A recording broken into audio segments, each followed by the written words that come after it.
Hello നമസ്കാരം എല്ലാ കൂട്ടുകാർക്കും ലിച്ചത്തിലേക്ക് സ്വാഗതം. ഇപ്പോൾ ഈ വീഡിയോയിൽ കോർട്ട് എന്നുള്ള ചാപ്റ്റർ നമുക്ക് ഡിസ്കസ് ചെയ്യാനുള്ളത്. അപ്പോൾ ഇത് ആക്ച്വലി ഡയറക്ടർ ഇതൊരു എന്താ പറയുക മറാത്തി ലാംഗ്വേജിലുള്ള ഒരു ഫിലിമാണ് 2014 റിലീസായിരുന്നതാണ്. അപ്പോൾ അത് ഡയറക്ടർ എന്ന് പറഞ്ഞ് ചൈതന്യ തമാനെയാണ്. അപ്പോൾ അദ്ദേഹം ഒരു ഫേമസ് ആയിട്ട് ഇന്ത്യൻ ഫിലിം മേക്കറാണ്, സ്ക്രീൻ റൈറ്ററാണ്, പ്രൊഡ്യൂസറാണ്, അങ്ങനെ ഒരുപാട് മേഖലകളിലൊക്കെയുള്ള ഒരു വ്യക്തിയാണ്. അതേപോലെ തന്നെ അദ്ദേഹത്തിൻ്റെ ഈ ഒരു വർക്കിൽ കൂടെ അദ്ദേഹം വളരെ സിമ്പിളായിട്ട്, അതായത് ഒരുപാട് എന്താ പറയുക വലിയ വലിയ ഭീകരമായ ഷോട്ടുകളോ അല്ലെങ്കിൽ എന്താ പറയുക കാര്യമായിട്ടുള്ള ഒരു ക്യാമറ എഫക്റ്റുകളോ ബീജിയങ്ങളോ ഒന്നും കുത്തി നിൽക്കാതെ തന്നെ വളരെ സിമ്പിളായിട്ട് ഒരു കോർട്ടിൽ നടക്കുന്ന കാര്യങ്ങൾ ആണ് ഈ ഒരു സിനിമയിൽ കൂടെ പറയാനായിട്ട് ഉദ്ദേശിക്കുന്നത്. അപ്പോൾ അതിലൊരുപാട് അവാർഡ്സും കാര്യങ്ങളും ഒക്കെ കിട്ടി. അതേപോലെ തന്നെ ക്രിട്ടിക്കലി ഒരുപാട് എന്താ പറയുക സംഭവങ്ങളൊക്കെ കേട്ടിട്ടുള്ള അനാലിസിസുകളായിട്ടും ക്രിട്ടിക്കുകൾ ഒരുപാട് തരത്തിലുള്ള ഒപ്പീനിയൻസ് ആയിട്ടും ഒക്കെ ഫേസ് ചെയ്യേണ്ടി വന്നിട്ടുള്ള ഒരു ഫിലിമാണ് ഈ കോർട്ട് എന്ന് പറയുന്നത്. അപ്പോൾ ഇതിനകത്ത് മെയിനായിട്ട് നമ്മുടെ ലീഗൽ പ്രോസസ്സുകളുടെ നിയമസംഹിതകളുടെ ഒക്കെ ഇൻഎഫിഷ്യൻസീസ്, അതേപോലെ അതിനകത്തുള്ള ബയാസുകൾ, ഡീഹ്യൂമനൈസിങ് ആയിട്ടുള്ള ആ ഒരു ലോഡൊക്കെ ഒരു നേച്ചറൊക്കെയാണ് ഇതിനകത്ത് മെയിനായിട്ടും പറയാനായിട്ട് അദ്ദേഹം ഉദ്ദേശിച്ചിട്ടുള്ളത്. അപ്പോൾ ഇതിൻ്റെ ഒരു 2 മണിക്കൂറോളം വരുന്ന ഒരു ഫിലിമാണ്. അപ്പോൾ അത് കണ്ടു കഴിഞ്ഞാൽ തന്നെ നിങ്ങൾക്ക് സബ് ടൈറ്റിലൊക്കെ ഉണ്ട്, അപ്പോൾ നിങ്ങൾക്ക് മനസ്സിലാവാതിരിക്കൊന്നുമില്ല, പറയുന്ന കാര്യങ്ങളൊക്കെ നമുക്ക് മനസ്സിലാവും. അപ്പം ഇതിൽ ഓൾറെഡി ഇതിൽ തന്നിരിക്കുന്ന QR കോഡ് സ്കാൻ ചെയ്തപ്പോൾ എനിക്ക് അത് കിട്ടിയില്ല. എനിക്ക് ആ ഒരു വീഡിയോയ്ക്കല്ല പോയത്, അങ്ങനെ വീഡിയോ അൺഅവൈലബിൾ ആണെന്നാണ് കണ്ടത്. ഇത് പേര് വെച്ച് നിങ്ങൾ സെർച്ച് ചെയ്താൽ മതി കേട്ടോ. അപ്പോൾ നിങ്ങൾക്ക് യൂട്യൂബിൽ അത് അവൈലബിൾ ആണ്. അപ്പോൾ അതൊക്കെ ഒന്ന് കാണുക. അപ്പോൾ നിങ്ങൾക്ക് ഒന്നും കൂടെ ഐഡിയകൾ കിട്ടും. നമ്മളിപ്പോൾ എങ്ങനെയൊക്കെ ഇതിൻ്റെ സമ്മറി ആയാലും ടെക്സ്റ്റിൽ പറഞ്ഞിട്ടുള്ള ആ ഒരു ഷോർട്ട് പോർഷൻ ആയാലും പറഞ്ഞിട്ടുണ്ടെങ്കിലും അതിൽ വരുന്ന ഡയലോഗ്സ് ഫുൾ 2 മണിക്കൂർ ഫിലിമിൻ്റെ ഡീറ്റെയിൽഡ് ആയിട്ടുള്ള സംഭവം നമുക്ക് ആഡ് ചെയ്യാനായിട്ട് പറ്റില്ല. അപ്പോൾ അതുകൊണ്ട് നിങ്ങൾ എന്ത് ചെയ്യുക, ഒരു സിനിമ കണ്ടിട്ടുണ്ടെങ്കിൽ നിങ്ങൾക്ക് ഓരോ കോണ്ടെക്സ്റ്റുകളായിട്ട് നിങ്ങൾക്ക് മനസ്സിലാവും. ഓരോ കോൺവെർസേഷൻസ് മനസ്സിലായാലേ നമുക്ക് സിനിമയുടെ കാര്യം മനസ്സിലാവുള്ളൂ. അപ്പോൾ അങ്ങനെ തന്നെ കാണാനായിട്ടൊന്ന് ശ്രദ്ധിക്കുക കേട്ടോ. അപ്പോൾ നമുക്ക് എന്താണ് ഇതിനകത്ത് പറയുന്നതെന്ന് നോക്കാം. Court is 2014 Indian legal drama. ഓർത്ത് വയ്ക്കുക, ഇന്ത്യൻ ലീഗൽ ഡ്രാമയാണ് കേട്ടോ. Film directed by Chaitanya Tamhane. The movie follows the trial of Narayan Kamble. Narayan കാംബ്ലെയുടെ ഒരു ട്രയൽ, അദ്ദേഹമാണ് അവിടെ കുറ്റാരോപിതനായിട്ട് വന്നിരിക്കുന്നത്. A 65-year-old folk singer and social activist accused of inciting a manhole worker, Vasudev Pawar, to commit suicide through one of his protest songs.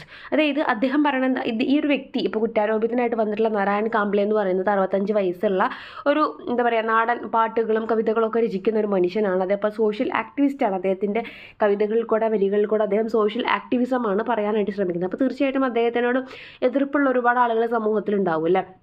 അപ്പോൾ ആ ഒരു വ്യക്തിക്കെതിരെയാണ് ഇവിടെ case വന്നിരിക്കുന്നത്. എന്താണ് കേസ്? വാസുദേവ് പവാർ എന്ന് പറയുന്ന ഒരു മാൻഹോൾ വർക്കറുണ്ട്. അതായത് എന്താ പറയുക ഡ്രൈനേജ് അങ്ങനത്തെ സംഭവങ്ങളൊക്കെ ക്ലീൻ ചെയ്യുന്ന ഒരു മാൻഹോളിലൊക്കെ ഇറങ്ങി ക്ലീൻ ചെയ്യുന്ന ഒരു വർക്ക് ചെയ്യുന്ന ഒരു വ്യക്തിയുണ്ട്.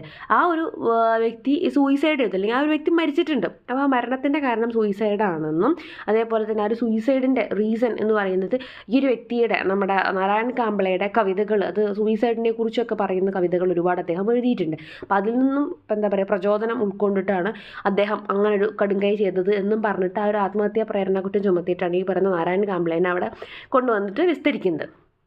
The film begins with Camble's arrest and subsequent trial, where his defense lawyer Vinay Vora argues that there is no concrete evidence to prove Camble's involvement in Pawar's death.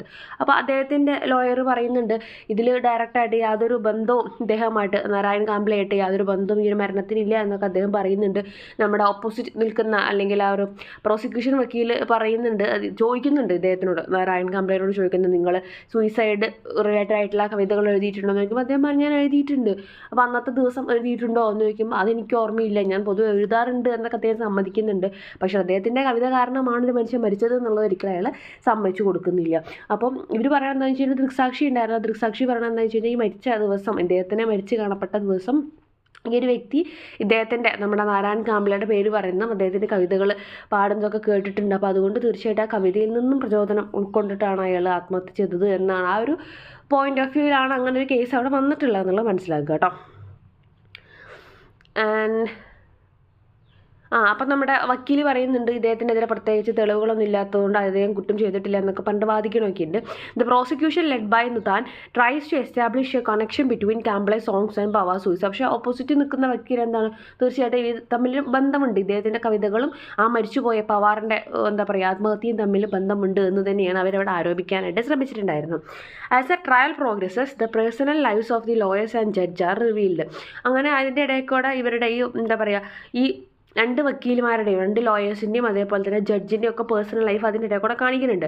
ഷോക്കേസിങ് the human side of the legal system. അപ്പോൾ അതുകൊണ്ട് അവിടെ കാണിക്കുന്നത് ഈ നിയമ സംഹിതയുടെ തന്നെ അല്ലെങ്കിൽ നിയമവ്യവസ്ഥയുടെ തന്നെ ഒരു ഹ്യൂമൻ സൈഡാണ് കാണിക്കുന്നത്. ഇതിൽ ഓരോരുത്തരുടെയും ആറ്റിറ്റ്യൂഡ് എങ്ങനെയാണ് എന്ന് നമുക്കവിടെ ഓരോരുത്തർ അവരുടെ വർക്കിനോട് എങ്ങനെ പാഷനേറ്റാണ്, ചിലർ അവരുടെ വർക്കിനോട് എത്രത്തോളം കമ്മിറ്റ്മെൻറ്റ് കാണിക്കുന്നില്ല. അതേപോലെ നമ്മൾ ജഡ്ജിനെ കുറിച്ചൊക്കെ അതിനകത്ത് പറയുന്നുണ്ട്. അവർ ഭയങ്കര എന്താ പറയുക, അവരുടെ ലൈഫും വർക്കും നമ്മൾ ബാലൻസ് ചെയ്യാൻ പറ്റാതെ ഒരുപാട് ബുദ്ധിമുട്ടുന്ന ഒരു സ്ത്രീയാണ്. അപ്പോൾ അവരുടേതായിട്ടുള്ള ആ ഒരു എന്താ പറയുക മെൻ്റലി അവരനുഭവിക്കുന്ന സംഭവങ്ങളും കാര്യങ്ങളൊക്കെ അതിനകത്ത് നമുക്ക് കാണാനായിട്ട് സാധിക്കും. അപ്പോൾ ആ ഒരു ഫ്രസ്ട്രേഷൻസും കാര്യങ്ങളും ഒക്കെ ഉള്ള മനുഷ്യന്മാരാണ് ഈ വക്കീലായിട്ടും ജഡ്ജായിട്ടൊക്കെ വരുന്നത്. പക്ഷേ ഇതേ വ്യക്തികൾ കൊണ്ട് അല്ലെങ്കിൽ ഇവരുടെ മാനസികവും ഇവരുടെ കുടുംബം റിലേറ്റഡ് ആയിട്ടുള്ള പ്രശ്നങ്ങൾ കൊണ്ട് അവരോട് പറയാൻ ഉദ്ദേശിക്കുന്നത് നിയമത്തിൻ്റെ തന്നെ ഒരു അസ്ഥിരതയാണ് എന്നുള്ളത് മനസ്സിലാക്കുക കേട്ടോ.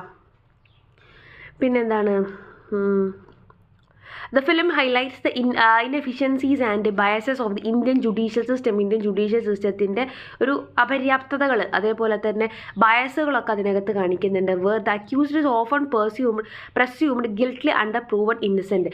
അപ്പോൾ അത് എന്താ പറയുക, ഇന്നസെൻ്റ് ആണ് ആ വ്യക്തി എന്ന് തെളിയുന്നത് വരെയും അയാൾക്ക് ഒരു കുറ്റബോധം തോന്നിക്കുന്ന തരത്തിൽ ആ ഒരു ഗിൽറ്റി ഫീൽ ചെയ്യുന്ന തരത്തിലാണ് അവരവിടെ ട്രീറ്റ് ചെയ്യുന്നത്. അപ്പോൾ അതിൽ കുറ്റം തെളിഞ്ഞിട്ടില്ല, അപ്പോൾ തെളിയാത്തടത്തോളം ആളൊരു കുറ്റവാളിയല്ല എന്നൊരു ചിന്തയൊന്നും അവിടെ ആരും കാണിക്കുന്നതായിട്ട് നമുക്ക് കാണാനായിട്ട് ഒരു മനുഷ്യത്വം ഇല്ലാത്തൊരു രീതിയാണ് നമുക്കവിടെ കാണാനായിട്ട് സാധിക്കുന്നത്.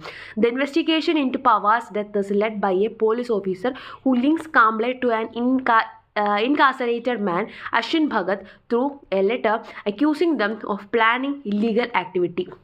അങ്ങനെ പവാറിൻ്റെ ഡെത്തിന് ഇൻവെസ്റ്റിഗേഷൻ വരുന്ന സമയത്ത് പോലീസ് ഓഫീസർ പറയുകയാണ് ഈ കാംബ്ലെക്ക് ഓൾറെഡി എന്താ പറയുക ജയിലിൽ കടന്നിട്ടുള്ള അല്ലെങ്കിൽ ജയിൽവാസം അനുഭവിച്ചിട്ടുള്ള അശ്വിൻ ഭാഗത്ത് എന്ന് പറയുന്ന ഒരു വ്യക്തിയുമായിട്ട് ഒരു ഇല്ലീഗലായിട്ടുള്ള ബന്ധമുണ്ട്, അവർ തമ്മിൽ എന്തൊക്കെയൊക്കെയോ ബിസിനസ് ഉണ്ട് എന്നൊക്കെ പറഞ്ഞിട്ട് വീണ്ടും ഇയാളെ തന്നെ ഒരു കുറ്റക്കാരനാക്കാൻ വേണ്ടിയിട്ട് ശ്രമിക്കുന്നത് നമുക്ക് കാണാൻ സാധിക്കുന്നുണ്ട്. The prosecution's case relies heavily on circumstantial evidence and questionable witness testimony.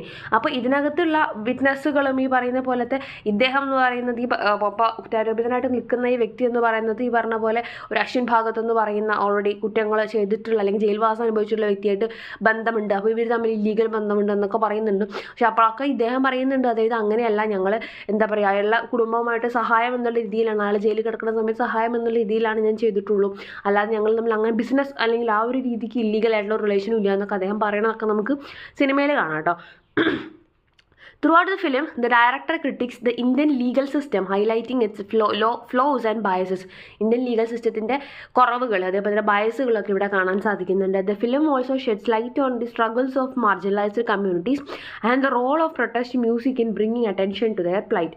അപ്പോൾ ഇത്തരത്തിലുള്ള സാധാരണക്കാരായ ജനങ്ങൾ എങ്ങനെയാണ് ആ ഒരു നിയമത്തിനെ കാണുന്നത് അല്ലെങ്കിൽ ആ നിയമവ്യവസ്ഥ എങ്ങനെയാണ് അവരെന്നെ കാണുന്നത് എന്നുള്ള രീതിക്കൊക്കെ നമുക്ക് ഈ ഒരു കഥ പോകുന്നതായിട്ട് കാണാനായിട്ട് സാധിക്കുന്നുണ്ട്. The movie features A talented ensemble cast including Veera Satyadar and Narayan Kamble, Vivek Gomba as Vinay Vora and Gitanjali Kulkarni as the Judge Nutan. ഓരോരുത്തരും ആ ഒരു റോൾ ചെയ്തിട്ടുള്ള വ്യക്തികളെ കുറിച്ച് പറയണം. Court received widespread critical acclaim for its thought provoking portrayal of the Indian judiciary. അപ്പോൾ ആ ഒരു ചിന്ത ഉയർത്തുന്ന തരത്തിലുള്ള ആ ഒരു എന്താ പറയുക പോർട്രയലിനൊക്കെ ഇന്ത്യൻ ജുഡീഷ്യറിനെ കുറിച്ച് അങ്ങനെ പറയുന്നതിനൊക്കെ ഒരുപാട് എന്താ പറയുക ക്രിട്ടിക്കലായിട്ടുള്ള സംഭവങ്ങളൊക്കെ അവർക്ക് കിട്ടിയിട്ടുണ്ട്. The film one several awards including the best film award at the 71st Venice international film festival. അപ്പോൾ അതിൽ വെച്ചിട്ട് ആ ഒരു പ്രോഗ്രാമിൽ വെച്ച് 71st വെനീസ് ഇൻ്റർനാഷണൽ ഫിലിം ഫെസ്റ്റിവലിൽ വെച്ചിട്ട് അവർക്ക് ഒരുപാട് അവാർഡ്സ് ഒക്കെ കിട്ടിയിട്ടുണ്ട്, ബെസ്റ്റ് ഫിലിം അവാർഡൊക്കെ കിട്ടിയിട്ടുണ്ട്. The movie's nuanced direction, strong performances and impactful storytelling make it a must watch for anyone interested in Indian cinema and social കമൻട്രിക്ക് അല്ലെങ്കിൽ ഇന്ത്യൻ സിനിമയിലൊക്കെ ഇൻട്രസ്റ്റ് ഉള്ള ആർക്ക് വേണമെങ്കിലും കാണാൻ പറ്റുന്ന തരത്തിലുള്ള ഒരു സിനിമയാണ്. Overall called as a powerful and thought provoking film that challenges the audience to think critically about the Indian legal system and its impact on society. ഇത് നമ്മൾ ഇത്രയും മാത്രം കേട്ടേക്കൊണ്ട് നിങ്ങൾക്ക് കുറച്ചും കൂടെ ഐഡിയ കിട്ടാൻ സാധ്യതയില്ല. അപ്പോൾ അതിന് വേണ്ടിയിട്ട് കുറച്ച് കീ പോയിൻറ്റ്സ് ആയിട്ട് അതിൻ്റെ എന്താ പറയുക ഒരു 3-4 പോയിൻറ്റ്സ് ആക്കിയിട്ട് പിന്നെ അതിൻ്റെ തീംസും ആയിട്ട് ഞാനിവിടെ പറയുന്നുണ്ട് കേട്ടോ. അപ്പോൾ അത് നമുക്ക് നോക്കാം. ഫസ്റ്റ് അതിനകത്ത് വരുന്ന ഒരു കാര്യം എന്ന് പറയുന്നത് കാംബ്ലെയുടെ അറസ്റ്റാണ്. നമുക്കറിയാം കാംബ്ലെനെ അറസ്റ്റ് ചെയ്യുന്നുണ്ട്.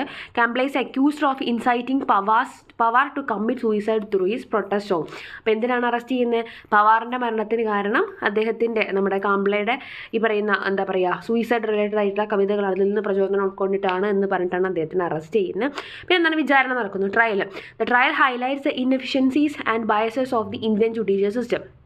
അപ്പോൾ ആ ഒരു നമ്മുടെ ഇന്ത്യൻ ജുഡീഷ്യൽ സിസ്റ്റത്തിൻ്റെ ഇൻഎഫിഷ്യൻസീസും അതേപോലെ തന്നെ ബയാസും ഒക്കെയാണ് എന്ത് ചെയ്യുന്നത് ഈ പറയുന്ന എന്താ പറയുക ട്രയലിൽ കൂടെ നമുക്ക് കാണാനായിട്ട് സാധിക്കുന്നത്. പിന്നെ എന്താണ് വിറ്റ്നസ് ടെസ്റ്റിമണി, ഒരുപാട് വിറ്റ്നസ്സുകൾ കാര്യങ്ങളൊക്കെ അവിടെ വരുന്നുണ്ട്. പവാസ് വീഡോ അതിൽ വരുന്നൊരു മെയിനായിട്ട് വരുന്ന വിറ്റ്നസ്സാണ് ഈ പവാറിൻ്റെ മരിച്ച വ്യക്തിയുടെ ഭാര്യ വരുന്നുണ്ട്. ടെസ്റ്റിഫൈസ് that her husband was an alcoholic and had lost one eye due to exposure to poisonous sewer gases. അപ്പോൾ ആ സ്ത്രീ പറയുന്നുണ്ട്, അതായത് എൻ്റെ ഹസ്ബൻഡ് എന്ന് പറയുന്നത് വളരെ ആൽക്കഹോളിക് ആയിട്ടുള്ള ഒരു വ്യക്തിയാണ്, മാത്രമല്ല അയാൾ ഓൾറെഡി ഒട്ടും സേഫ് അല്ലാത്ത രീതിയിൽ ഇപ്പം ഡ്രെയിനേജിൽ കൂടെയൊക്കെ പോയിട്ട് അങ്ങനത്തെ എന്താ പറയുക ഗ്യാസുകൾ കൊണ്ടിട്ട് അദ്ദേഹത്തിൻ്റെ ഒരു കണ്ണിൻ്റെ കാഴ്ച പോലും പോയിസണസ് ആയിട്ടുള്ള ഗ്യാസുകൾ തട്ടിയിട്ട് അദ്ദേഹത്തിൻ്റെ ഒരു കണ്ണിൻ്റെ കാഴ്ച പോലും പോയിട്ടുള്ള വ്യക്തിയാണ്. But never talked about committing suicide. പക്ഷെ ഒരിക്കലും സൂയിസൈഡ് ചെയ്യുമെന്നോ അല്ലെങ്കിൽ ആ ഒരു രീതിക്കുള്ള എന്താ പറയുക സംസാരമൊന്നും ഉണ്ടായിട്ടില്ല. മാത്രമല്ല ഇപ്പോൾ ഈ കുറ്റാരോപിതനായിട്ടുള്ള വ്യക്തിയെ കുറിച്ച് അദ്ദേഹം ഒരിക്കലും സംസാരിക്കുന്നത് പോലും കണ്ടിട്ടില്ലായിരുന്നു. അദ്ദേഹത്തിൻ്റെ ആ ഒരു വിധവ അവിടെ പറയുന്നതായിട്ട് നമുക്ക് കാണാൻ സാധിക്കുന്നുണ്ട്. Investigation. The investigating officer links Kamble to an incarcerated man Ashwin Bhagat through a letter accusing them of planning illegal activity. Case അന്വേഷിച്ച ഓഫീസർ എന്ത് ചെയ്യുന്നുണ്ട്, ഓൾറെഡി ഇങ്ങനെ കുറ്റം ചെയ്തിട്ടുള്ള ഒരു വ്യക്തിയുമായിട്ട് ഇദ്ദേഹത്തിന് ലിങ്ക് ചെയ്യുന്നതൊക്കെ നമുക്ക് കാണാൻ സാധിക്കുന്നുണ്ട്. ബെയിൽ ലാസ്റ്റ് എന്ത് ചെയ്യുന്നുണ്ട്, അദ്ദേഹത്തിൻ്റെ ബെയിൽ കിട്ടുന്നുണ്ട്. Kamble's granted bail due to lack of evidence but is later arrested on charges of conducting seditious camps. അപ്പോൾ ഇതിൽ ഓൾറെഡി ഇദ്ദേഹം ഈ പറയുന്ന തെളിവുകൾ കുറവാണ്. അതേപോലെ തന്നെ അവരുടെ എന്താ പറയുക പോസ്റ്റ്മോർട്ടം റിപ്പോർട്ട് ആ വ്യക്തിയുടെ വന്നു കഴിഞ്ഞപ്പോൾ അതിനകത്ത് ശ്വാസം മുട്ടിയിട്ട് അല്ലെങ്കിൽ വിഷവാതകം ശ്വസിച്ചിട്ട് ആ ഒരു രീതിക്കുള്ളൊരു റിപ്പോർട്ടാണ് വന്നില്ല. അല്ലെങ്കിൽ ആത്മഹത്യ അല്ലെങ്കിൽ സ്വയം വേറൊരു മുറിവ് കാര്യങ്ങൾ ഒന്നും അവിടെ കാണാനായിട്ട് സാധിക്കുന്നില്ല എന്ന് പറഞ്ഞിട്ട് റിപ്പോർട്ടും കൂടെ വരുമ്പോൾ ഇദ്ദേഹത്തിനെതിരെ തെളിവുകളില്ലല്ലോ. അപ്പോൾ തീർച്ചയായിട്ടും എന്ത് ചെയ്യുന്നത്, ഇദ്ദേഹത്തിനെ വെറുതെ വിടുകയാണ് ചെയ്യുന്നത്. ബെയിൽ കൊടുത്ത് ജാമ്യം കൊടുത്ത് വിടുന്നുണ്ട്. പക്ഷേ വീണ്ടും എന്ത് ചെയ്യുന്നുണ്ട്, ഇദ്ദേഹത്തിന് വേറെ കേസിൽ ഈ പറയുന്ന ക്യാമ്പുകൾ സെഡീഷ്യസ് ആയിട്ടുള്ള ക്യാമ്പുകൾ കണ്ടക്ട് ചെയ്തു എന്നൊക്കെ പറഞ്ഞിട്ട് അദ്ദേഹത്തിന് വീണ്ടും അറസ്റ്റ് ചെയ്തു. അപ്പോൾ നമുക്ക് തീർച്ചയായിട്ടും അറിയാം ആ ഒരു വ്യക്തിനെ എയിം ചെയ്ത് നടത്തുകയാണ്. എയിം ചെയ്തിട്ട് അദ്ദേഹത്തിന് കൊടുക്കാൻ വേണ്ടി നോക്കണം. കാരണം അദ്ദേഹത്തിൻ്റെ കവിതകൾ മേ ബി സമൂഹത്തിൽ ഉയർന്നു നിൽക്കുന്ന പല ആളുകൾക്കും എതിരെയായിരിക്കാം, അല്ലെങ്കിൽ സമൂഹത്തിലെ മോശം വ്യവസ്ഥയെക്കുറിച്ചായിരിക്കും. അപ്പോൾ അത് സഹിക്കാത്തവർ തീർച്ചയായിട്ടും അദ്ദേഹത്തിന് ഓരോ റീസൺ ഉണ്ടാക്കിയിട്ട് കൊടുക്കാനായിട്ട് ശ്രമിക്കുകയാണെന്ന് നമുക്ക് അവിടെ നിന്ന് മനസ്സിലാക്കാനായിട്ട് സാധിക്കും. ഞാൻ തീം നോക്കുകയാണെങ്കിലോ critic of the Indian legal system, അതാണ് മെയിൻ സംഭവം. ഇന്ത്യൻ ലീഗൽ സിസ്റ്റത്തിൻ്റെ വ്യവസ്ഥയുടെ ഒരു ക്രിട്ടിക്കായിട്ടാണ് ഇവിടെ നമുക്ക് കൺസിഡർ ചെയ്യാൻ പറ്റുന്നത്. സോഷ്യൽ കമൻട്രി, സമൂഹത്തിനെ കുറിച്ചുള്ള ഒരു കമൻട്രിയാണ് വരുന്നത്. ക്യാരക്ടർ സ്റ്റഡി, ക്യാരക്ടറിനെ കുറിച്ചുള്ളൊരു സ്റ്റഡിയും കൂടെ അതിനകത്ത് വരുന്നുണ്ട്. അപ്പോൾ ഇതിന് നമുക്ക് ഒന്നും കൂടെ ആ ഒരു ഡീറ്റെയിൽ ആയിട്ട് ആ ലൈൻ നിങ്ങളൊന്ന് വായിച്ച് നോക്കുക. അത് ഞാൻ കംപ്ലീറ്റ് പറയുന്നില്ല. അപ്പോൾ ഇത്രയാണ് ഇതിനകത്ത് മെയിനായിട്ട് നിങ്ങൾക്ക് അറിയേണ്ട കാര്യങ്ങൾ. ബാക്കി ആ ഫിലിം എന്തായാലും ഒന്ന് കാണാനായിട്ട് ശ്രമിക്കുക കേട്ടോ. താങ്ക്